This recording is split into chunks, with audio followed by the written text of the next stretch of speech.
చేతుల్లో ఉన్నటువంటి ప్రధానమంత్రి పదవిని 2004లో సోనియా గాంధీ గారు త్యాగం చేసి ఒక విద్యావేత్తైనటువంటి మన్మోహన్ సింగ్ గారిని దేశ అవసరాల దృష్టి తీసుకొచ్చినారు. 2009లో రాహుల్ గాంధీ గారికి అవకాశం వచ్చినా మళ్ళీ మన్మోహన్ సింగ్ గారిని ప్రధానమంత్రిగా చేసినటువంటి చరిత్ర, అలాంటి మహా త్యాగాలు చేసినటువంటి కుటుంబం గాంధీ కుటుంబం. పాలమూరు రంగారెడ్డి ప్రాజెక్ట్ పరిపూర్ణంగా కంప్లీట్ అయితే మహబూబ్ నగర్ జిల్లా సస్యశ్యామలం అవుతుంది.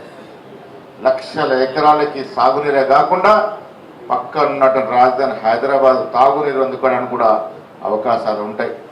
జాతీయ హోదా కావాలని మన పార్లమెంట్ సభ్యులు అడుగుతా ఉన్నారు. బీజేపీ పేర్చని పెడతా ఉంది. నేను మహబూబ్నగర్ మీ సాక్షిగా చెప్తా ఉన్నాను, కేంద్రంలో వచ్చేది కాంగ్రెస్ పార్టీ, ప్రధాని అయ్యేది రాహుల్ గాంధీ.